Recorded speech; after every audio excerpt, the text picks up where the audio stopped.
sempre tivessem prioridade de comprar o nacional. O estrangeiro só se o país não tivesse produzindo aquele produto. E a última característica é o metalismo, a busca pelos metais preciosos. A saída dos europeus para outras regiões, que culminou no processo de colonização, também tinha essa intenção de procurar metais preciosos, de procurar ouro, de procurar prata, de procurar diamantes e etc. Porque acreditavam que o metalismo traria a riqueza para o país, através da exploração de outros. Certo?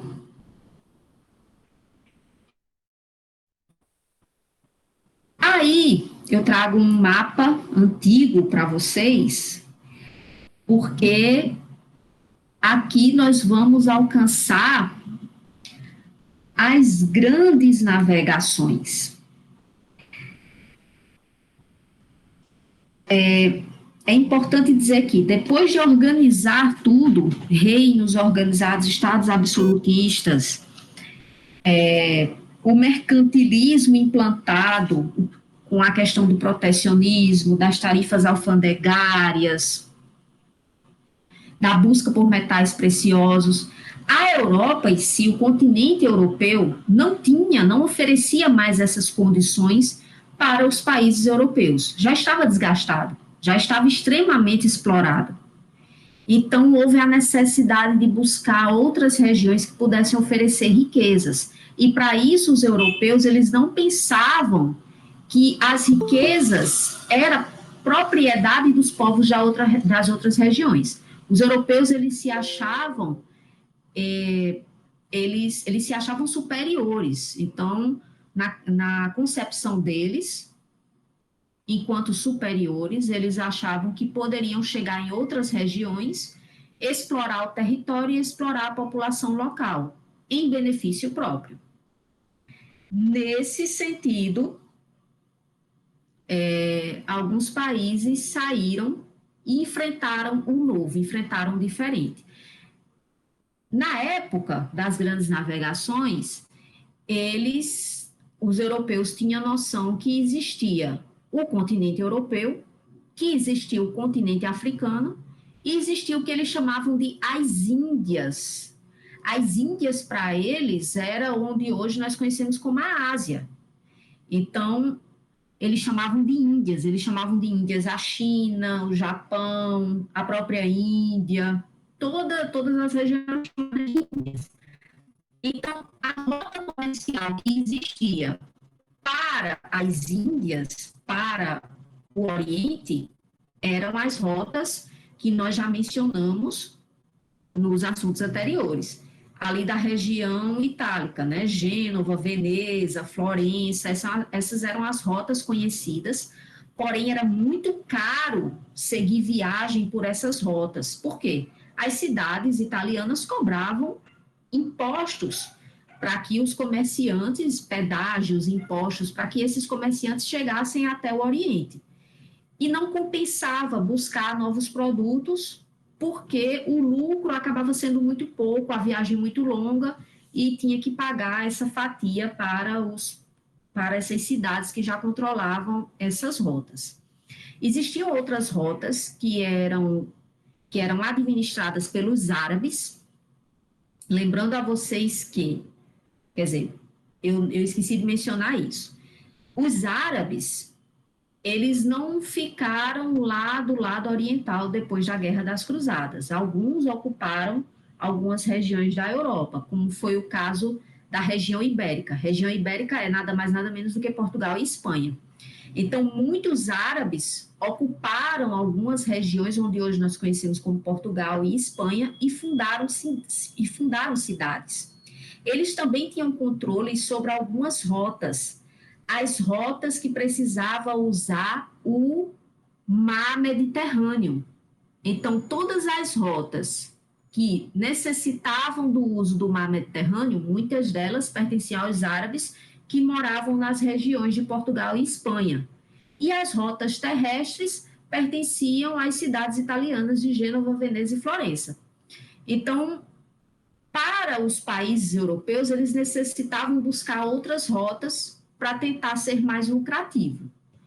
O primeiro país europeu a começar a navegação fora do que já era, do que já existia, foi Portugal. E Portugal começou essa navegação no ano de 1415, no início do século XV. Portugal já começa a navegação e a navegação pelo Oceano Atlântico. É interessante citar que o Oceano Atlântico era desconhecido para os europeus.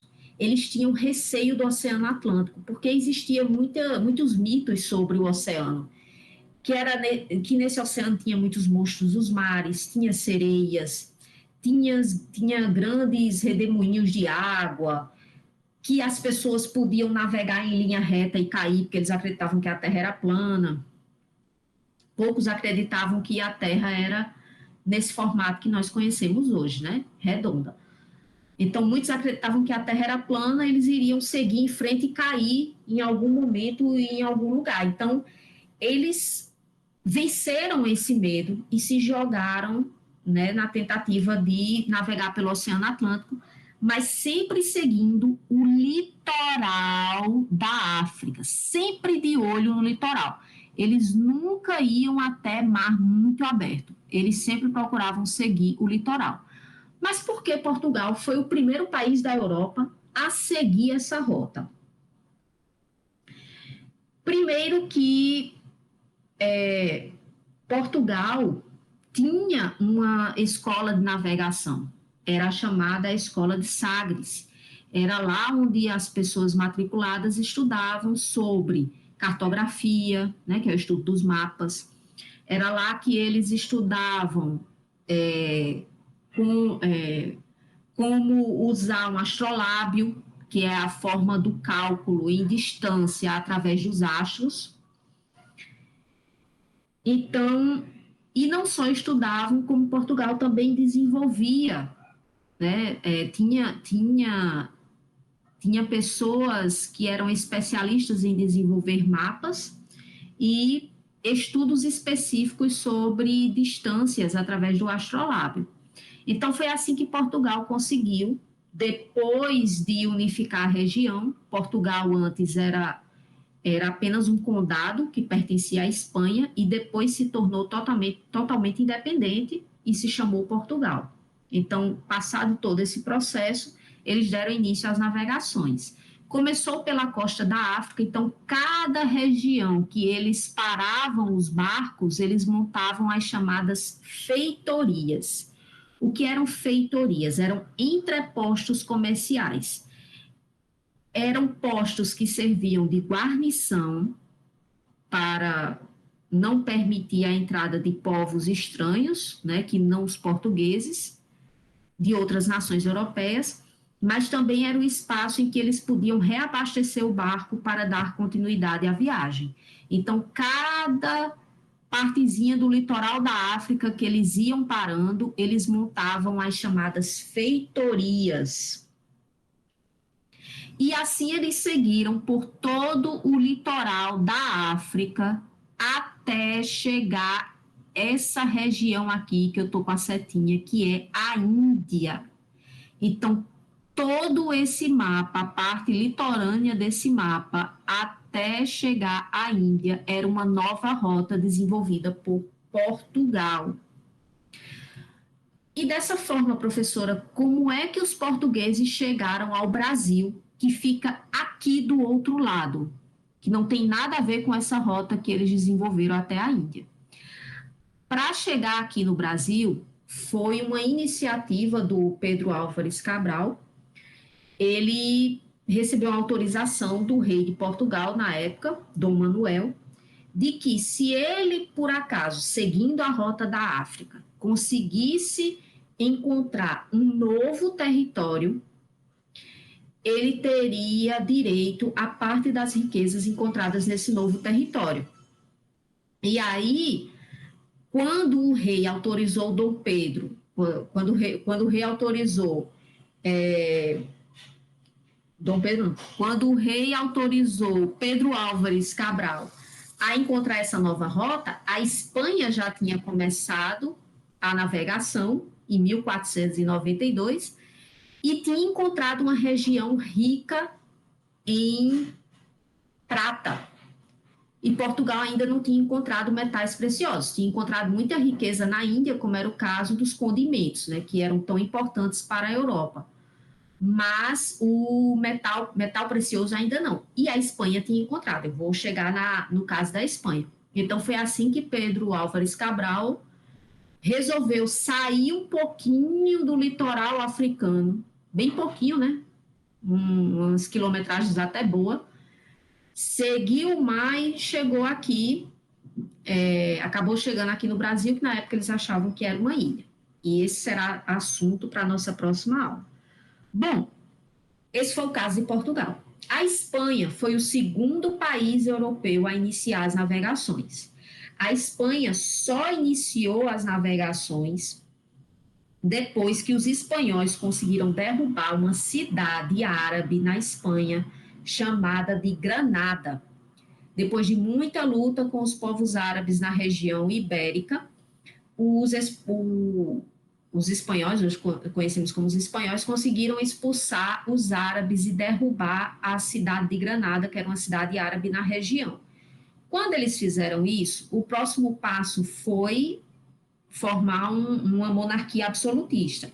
E para unificar toda a região, que eram povos bem diferentes, de línguas diferentes e dialetos diferentes, a proposta foi casar pessoas das duas regiões que mais influenciavam toda a União Ibérica, que era nada mais, nada menos do que Isabel e Fernando. Então,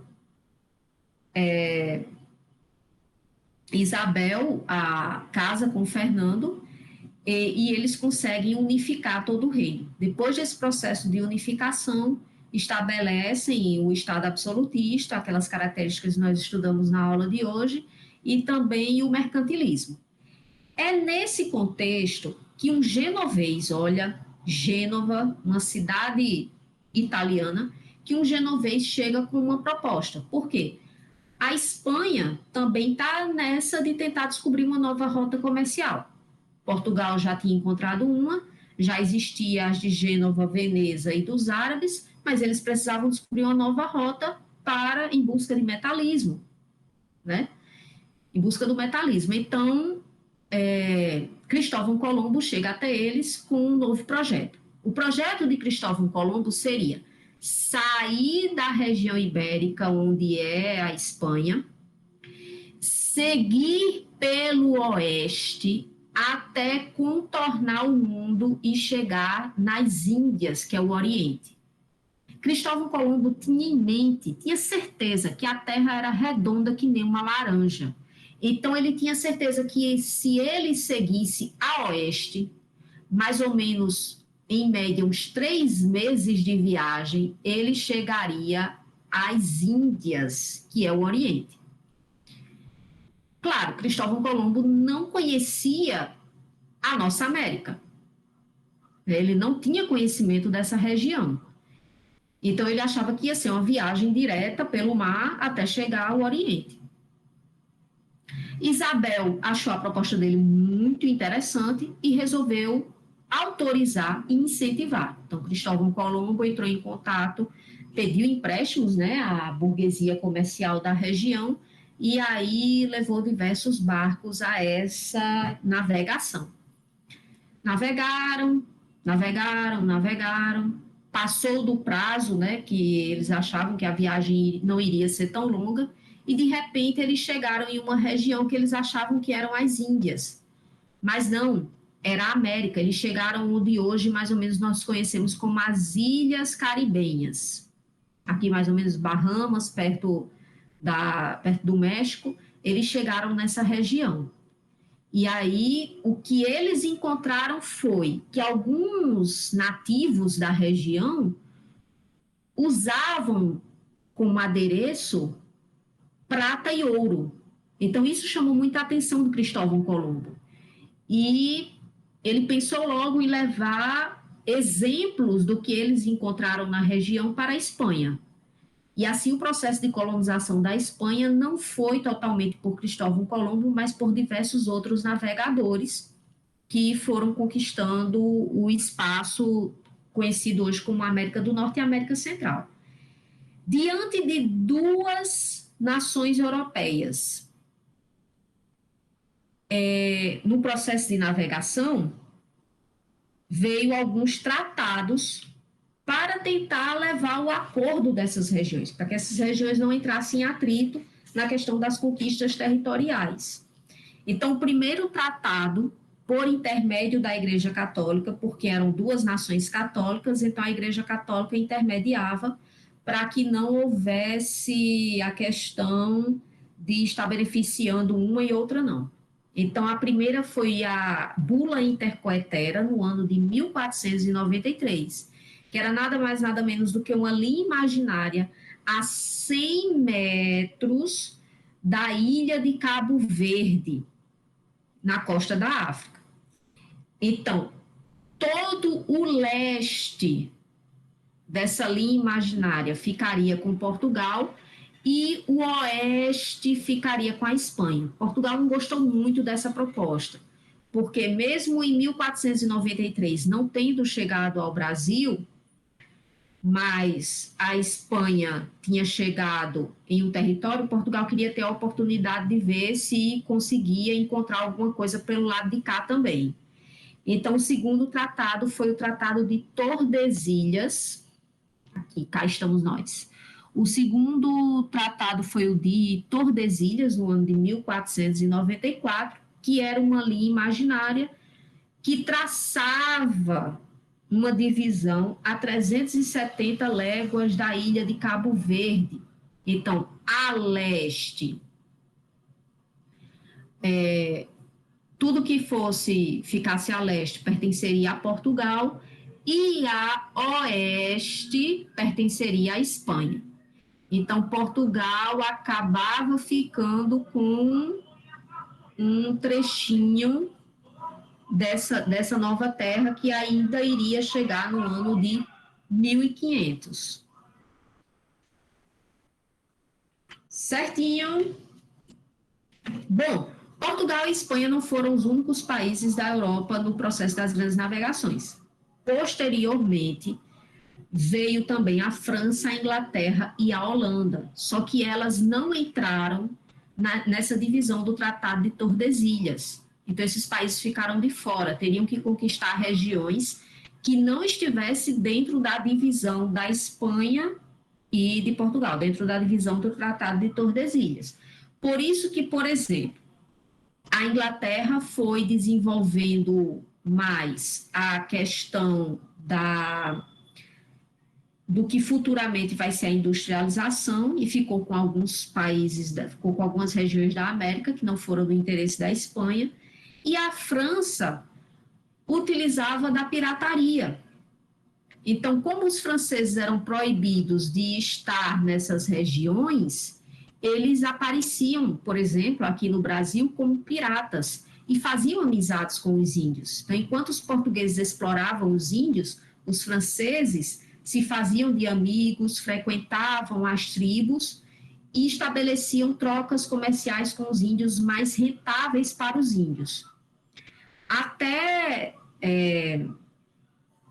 Até muniam eles de armas para combater os portugueses. Isso a gente vai ver no processo de colonização brasileiro, certo? Bom, é isso. Vamos às questões. Hoje eu trouxe para vocês 5 questões que eu deixei para vocês fazerem durante a semana e hoje vamos fazer juntos, para ver se acertaram, tirar dúvidas. Deixa eu ver aqui se vocês deixaram alguma dúvida já de antemão. Solange, professora, oi, estou aqui. Posso continuar, Solange? Ah, obrigada, Alice. Vamos às questões, todos? Então, vamos lá. Continuar com as questões. E hoje tem dica de filme, hein? Trouxe só uma dica hoje, mas é essencial. Questão 1, recente, hein? Do Enem 2021. Ordena-se pela autoridade do parlamento que ninguém leve ou faça levar para fora deste reino ou Gales ou qualquer parte do mesmo, qualquer forma de dinheiro da moeda desse reino ou de dinheiro e moedas de outros reinos, terras ou senhorias, nem bandejas, vasilhas, barras ou joias de ouro, guarnecidas ou não, ou de pratas, sem a licença do rei. Olha o finalzinho, sem a licença do rei. Aqui a gente já caracteriza um governo absolutista e a presença do mercantilismo. História da riqueza do homem. A temática exposta no texto, referente à Inglaterra dos séculos XVI e XVII, caracteriza uma associação entre determinação de regras protecionistas e fortalecimento das instituições monárquicas. De cara, já é a correta, mas aí não é nem um aconselho. Mesmo que a letra A já esteja correta, leiam as outras para ver se não tem, se a primeira que vocês virem não é nenhuma pegadinha. Então, B, racionalização da empresa colonial. Aqui a gente ainda não está falando de colônia, o texto não está falando de colônia. E o reconhecimento dos particularismos regionais. Quando a gente fala de Estado absolutista, a gente já está falando de total, de um país total, e não mais regiões. Demarcação de fronteiras comerciais e descentralização dos poderes políticos, não. Aqui a centralização do poder político e não descentralização. A descentralização a gente vê na Idade Média, com os senhores feudais. Expansão das atividades extrativas e questionamento da investidura divina, não tem nada a ver com o texto. Difusão de práticas artesanais e o aumento do controle legislativo, também não. Inclusive essa parte do controle legislativo ainda não é uma característica que vai ser demarcada nesse período que a gente está estudando. Então, a resposta da questão 1 é a letra A. 2, Enem 2014. Todo homem de bom juízo, depois que tiver realizado sua viagem, reconhecerá que é um milagre manifesto ter podido escapar de todos os perigos que se apresentam em sua peregrinação. Tanto mais que há tantos outros acidentes que diariamente podem aí ocorrer, que seria coisa pavorosa aqueles que aí navegam querer pô-los todos diante dos olhos quando querem empreender suas viagens.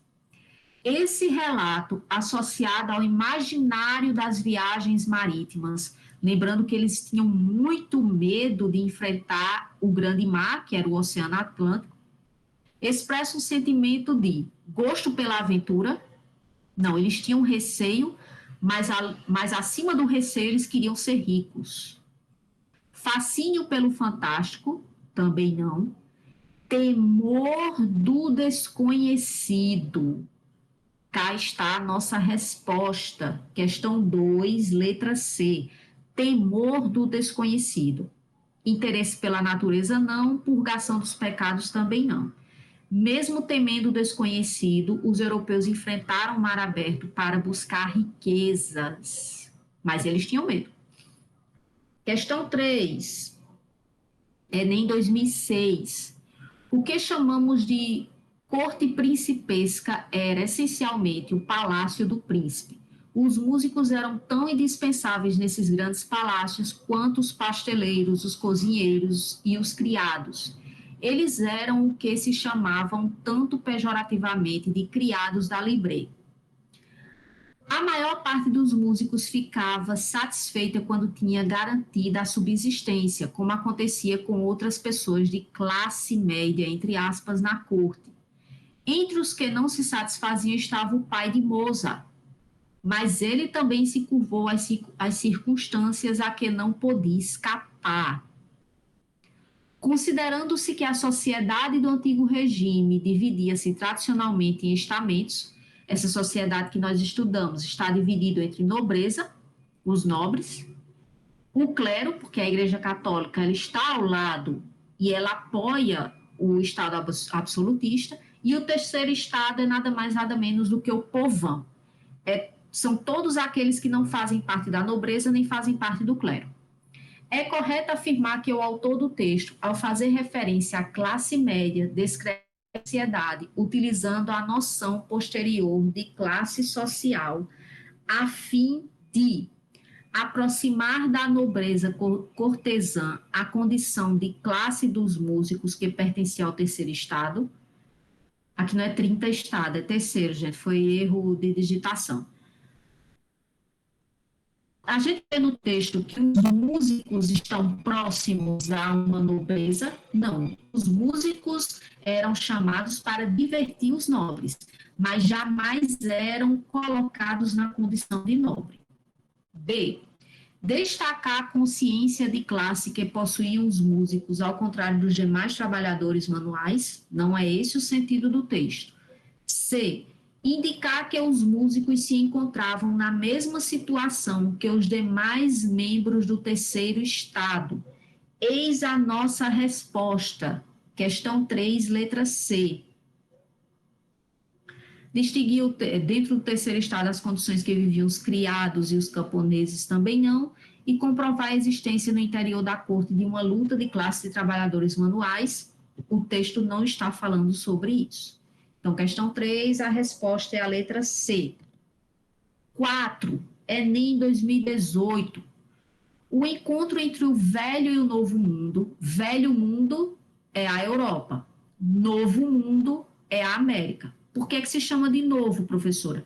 Porque foi descoberto pelos europeus e explorado por eles depois, ali no processo das grandes navegações. Por isso é chamado de novo. O encontro entre o velho e o novo mundo que a descoberta de Colombo tornou possível é de um tipo muito particular. É uma guerra ou a conquista, como se dizia então. E o mistério continua. O resultado do combate. Por que a vitória fulgurante, se os habitantes da América eram tão superiores em número aos adversários e lutaram no próprio solo? Se nos limitarmos à conquista do México, a mais espetacular, já que a civilização mexicana é a mais brilhante do mundo pré-colombiano, como explicar que Cortés, que foi o colonizador da região, liderando centenas de homens, tenha conseguido tomar o reino de Montezuma, que dispunha de centenas de milhares de guerreiros? No contexto da conquista, conforme a análise apresentada no texto, uma estratégia para superar as disparidades, as diferenças levantadas foi: qual foi a estratégia dos europeus para conseguir conquistar povos que já conheciam a região? Os europeus nem conheciam a região, mas dizimaram muitos povos aqui na América. Qual foi? O que é que eles fizeram? Letra A. Implantar as missões cristãs entre as comunidades submetidas? Não, isso já é lá na frente do processo de colonização. B. Utilizar a superioridade física dos mercenários africanos? Não. Os africanos eles eram usados para os trabalhos forçados e não para perseguir os nativos. C. Explorar as rivalidades existentes entre os povos nativos. Nossa resposta correta da questão 4 é a letra C. A estratégia dos europeus de conseguir conquistar a região foi depois de perceber que os nativos eles tinham rivalidades entre eles, eram tribos que tinham diferenças e rivalidades. Então, eles começaram a incentivar essas rivalidades. Incentivando essas rivalidades, eles entravam em guerra entre si e o que sobrava para os europeus lutar era um número menor. Certo? Por isso, a resposta certa é a letra C, os europeus, os espanhóis. Que esse é o caso da América Espanhola. Questão 5, e nossa última questão, foi a do Enem 2019. A ocasião fez o ladrão. Francis Drake, tratava sua guerra de pirataria contra a Espanha papista quando roubou as tropas de mulas que levavam o ouro do Peru para o Panamá. Graças à cumplicidade da rainha Elizabeth I, rainha inglesa Elizabeth I, ele reincide e saqueia as costas do Chile e do Peru antes de regressar pelo Oceano Pacífico e depois pelo Índico. Ora, em Ternate, ele oferece sua proteção a um sultão revoltado com os portugueses. Assim nasce o primeiro entreposto inglês ultramarino. Lembra que eu falei para vocês que dentro do Tratado de Tordesilhas não entrou a França, não entrou a Inglaterra e não entrou a Holanda. Os franceses declaradamente eram piratas no litoral da América. Já os ingleses, o inglês em si, ele não se autoproclamava pirata, mas a rainha Elizabeth apoiava a pirataria. Já que a Inglaterra não tinha direito a terras na América, os piratas ficavam tinham o aval de saquear navios que não fossem os navios ingleses. Então, os navios espanhóis e os navios portugueses. Principalmente os espanhóis, porque navegavam com metais preciosos. E parte dessa riqueza ficava para o reino da Inglaterra e a outra parte para os piratas. Era assim que a Inglaterra apoiava a pirataria e se vingava por não fazer parte do Tratado de Tordesilhas. Então, na questão 5, vamos lá. A tática adotada pela Inglaterra no século XVI, conforme citada no texto, foi o meio encontrado para estabelecer o crescimento da economia mercantil. Não, essa prática não era apenas com o fim de enriquecer, era mais uma questão de, já que eu não posso fazer parte, eu vou apoiar. B, conquistar as riquezas dos territórios americanos é a nossa resposta correta, né? Já que não tinha acesso à América pelo Tratado de Tordesilhas, então eles saqueavam, roubavam os barcos para conseguir parte daquelas riquezas, certo? O objetivo da pirataria era legalizar a ocupação e possessões ibéricas, não.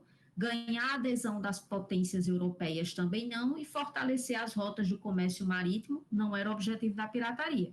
Então, a questão 5, a resposta correta é a letra B de bola. Certo? Deixa eu ver aqui, nenhuma dúvida. Vamos à dica de filme de hoje. Hoje eu trouxe para vocês um filme. O nome do filme é 1492, A Conquista do Paraíso. Esse é o filme sobre a chegada de Cristóvão Colombo na América. A produção desse filme é magnífica. Aqui vai falar sobre o projeto de Cristóvão Colombo, como ele chegou até a corte espanhola e apresentou o projeto aos reis, a Fernando e a Isabel, como Isabel autorizou ele a ir. Fernando nem gostou muito do projeto, mas Isabel concordou. Como Cristóvão Colombo organiza a frota e viaja até a América. O filme mostra a viagem também e mostra a chegada dos espanhóis na América, a surpresa deles em relação aos povos nativos, e que eles tinham certeza que tinham chegado às Índias, então eles chamam os povos de índios. A produção desse filme é muito boa, está disponível no YouTube, inclusive a imagem do filme disponível está maravilhosa e está dublado. Só está disponível no YouTube. Eu iria trazer outro filme, mas eu acabei não olhando onde é que ele está disponível, o nome do filme é A Outra. Fala justamente sobre o reino de Henrique VIII, o que implantou o absolutismo na Inglaterra, e a relação dele com as esposas, né? Porque Henrique VIII, ele casou com a primeira esposa dele. A primeira esposa não deu um filho homem a ele. Na verdade, ela teve um filho, mas o filho nasceu com problemas mentais, então não poderia assumir não poderia ser o descendente do rei. E aí o interesse dele em casar uma outra vez para ter a oportunidade de ter um filho homem, e a Igreja Católica não permitia. Então, o filme mostra que ele rompe com a Igreja Católica, porque a Igreja Católica não permitia que ele casasse novamente e porque ele queria se tornar um rei soberano. Então, o filme vai mostrar tudo isso. O nome do filme é A Outra, quando ele procura se casar com Ana Bolena. Ao todo, ele teve umas 8 esposas, porque não dava um filho homem, ele ficava insatisfeito, casava com outra, ficava insatisfeito, casava com outra. E o filme gira em torno disso, mas não só disso, gira em torno também da luta dele em ser um rei absolutista, em se impor na Inglaterra como um rei que deve ser respeitado e seguido pelo povo inglês. Certo? Lembrando a vocês que, ao término da nossa aula, a professora Carol vai ficar disponível para tirar as dúvidas de vocês sobre geografia. Então, todo mundo que tiver dúvidas sobre geografia, questões de geografia, conteúdo de geografia, a professora Carol está aguardando vocês ao término da nossa aula de hoje, certo? Agradeço a presença de vocês, lembrando que nos dias no dia 9 e no dia 16, vocês vão ter aula de geografia, porque no dia 9 eu não vou poder dar aula e dia 16 já era o dia do professor Wander. Dia 23, volta à normalidade, teremos a nossa aula de história sobre a chegada dos portugueses aqui, certo? Então, um grande abraço para todos vocês. Uma ótima sexta-feira. Assistam os filmes indicados para conseguir, para ajudar no processo de aprendizado. E permaneçam aqui online para tirar as dúvidas com a professora Carol, tá? Professora Carol, tá por aí?